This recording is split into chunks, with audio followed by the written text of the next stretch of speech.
মাছের মাথা দিয়ে মুগ ডাল রান্না করার সবথেকে সহজ এবং পারফেক্ট একটি রেসিপি শেয়ার করব আজ। এজন্য এখানে একটা মাছের মাথা এভাবে কেটে নিয়েছি। মাছের মাথা দিয়ে মুগ ডাল রান্না করার জন্য আমি এখানে মুগ ডাল নিয়েছি 1 কাপ পরিমাণ। 240 ml এর যে মেজারমেন্ট কাপ আছে সেই কাপ দিয়ে 1 কাপ পরিমাণ মুগ ডাল এখানে নিয়েছি।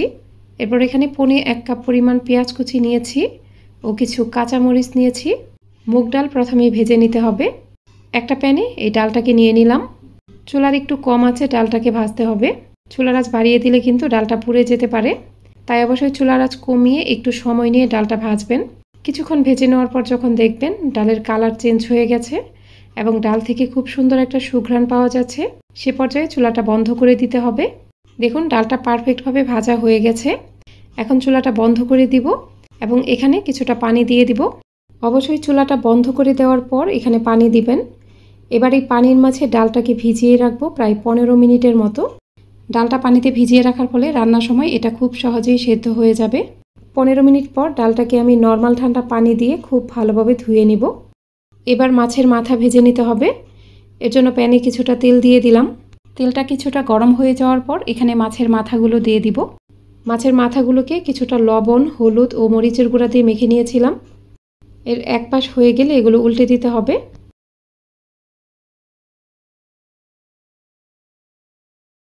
এভাবেই আমি উল্টে পাল্টে মাছের মাথাগুলোকে ভেজে নিব। দেখুন এগুলো পারফেক্টভাবে ভাজা হয়ে গেছে। এখন উঠিয়ে ফেলব। প্যানে আরও কিছুটা তেল দিয়ে দিলাম।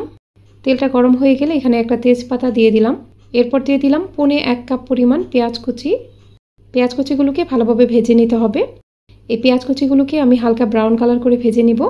পেঁয়াজ কুচিগুলো এরকম ব্রাউন কালার হয়ে গেলে এখানে বাটা মশলা দিয়ে দিতে হবে।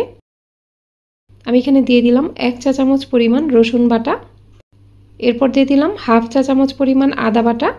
এই আদা রসুন বাটাটাকে এই পেঁয়াজ কুচির সাথে ভালোভাবে কিছুক্ষণ ভেজে নেব, যেন এই বাটা মশলাগুলোর কাঁচা গন্ধ চলে যায়। আদা রসুন বাটা পেঁয়াজ কুচির সাথে ভালোভাবে ভেজে নেওয়ার পর এখানে গুঁড়া মশলা দিয়ে দিতে হবে।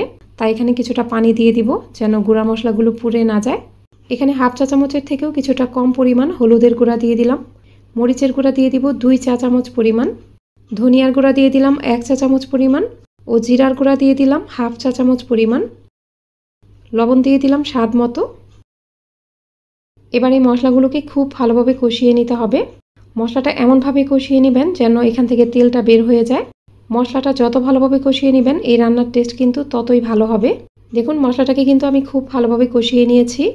এখন এখানে যেই মুগ ডালটা ধুয়ে রেখেছিলাম সেটা দিয়ে দিব। ডালটা ধুয়ে নেওয়ার পর এর গায়ের পানিটা কিন্তু আমি ভালোভাবে ঝরিয়ে নিয়েছিলাম। ডালটাকে মশলার সাথে ভালোভাবে কিছুক্ষণ একটু নেড়ে নিব। মশলার সাথে ডালটাকে কিছুক্ষণ একটু নেড়ে নেওয়ার পর এখানে ভেজে রাখা মাছের মাথাগুলো দিয়ে দিব। ডালের সাথে মাছের মাথাটা ভালোভাবে নেড়ে মিশিয়ে নিব।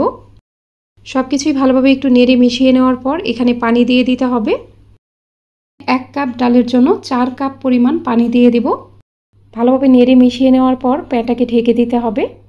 এ পর্যায়ে চুলার মিডিয়াম আঁচে ডালটাকে রান্না করব। চুলার আঁচ অনেক বেশি বাড়িয়ে দিবেন না, চুলার আঁচ মিডিয়াম রাখবেন। চুলার আঁচ বাড়িয়ে দিলে ঝোলটা শুকিয়ে যাবে আর ডালটাও সহজে সেদ্ধ হবে না। তাই অবশ্যই চুলার মিডিয়াম আঁচে এটা রান্না করবেন। ডালটা যখন অনেকটা সেদ্ধ হয়ে যাবে সে পর্যায়ে ঢাকনাটা খুলে নিলাম। এই ডালটা এখনও পুরোপুরি সেদ্ধ হয়নি, এটা প্রায় 70%-এর মতো সেদ্ধ হয়েছে। এ পর্যায়ে আমি এখানে কয়েকটি আস্ত কাঁচামরিচ দিয়ে দিলাম। এরপর আবারও প্যানটা ঢেকে দিলাম। এবার ফিরে আসছি ডালটা পুরোপুরি সেদ্ধ হয়ে যাওয়ার পর। কিছুক্ষণ পর ঢাকনাটা খুলে নিলাম। দর্শক, আপনাদের কাছে আমার একটা অনুরোধ, যারা এখনও আমার ইউটিউব চ্যানেলটিকে সাবস্ক্রাইব করেননি তারা প্লিজ আমাকে সাপোর্ট করবেন। আমাকে সাপোর্ট করতে হলে আমার ইউটিউব চ্যানেলটিকে সাবস্ক্রাইব করবেন। অবশ্যই পাশে থাকা অল লেখা বাটনটাতে ক্লিক করবেন। আর ভিডিওটি যারা ফেসবুক থেকে দেখছেন তারা অবশ্যই আমার ফেসবুক পেজটিকে লাইক ও ফলো দিয়ে রাখবেন। আমার এই মুড়িঘণ্টের রান্নাটা কিন্তু একদমই হয়ে গেছে। ডালটা একটু নেড়ে চেড়ে দেওয়ার পর আমি এখানে 1 চা চামচের 3 ভাগের 1 ভাগ পরিমাণ গরম মশলার গুঁড়া দিয়েছি। এরপর প্যানটা ঢেকে দিয়েছি প্রায় 3 মিনিটের মতো। 3 মিনিট পর ঢাকনাটা খুলে নিয়েছি। এ পর্যায়ে আমার রান্নাটা কিন্তু একদমই হয়ে গেছে। আমি এই মুড়িঘণ্টটা এর থেকে বেশি আর জাল করতে চাচ্ছি না, কারণ ঠান্ডা হয়ে যাওয়ার পর এটা কিন্তু আরও অনেকটাই টেনে যাবে। আমার এই রান্নাটা একদমই হয়ে গেছে। এখন চুলাটা বন্ধ করে দিব। মাছের মাথা দিয়ে মুগ ডালের এই রান্নাটা খেতে কিন্তু খুবই ভালো লাগে। আপনারা অবশ্যই এইভাবে বাসায় একবার ট্রাই করবেন।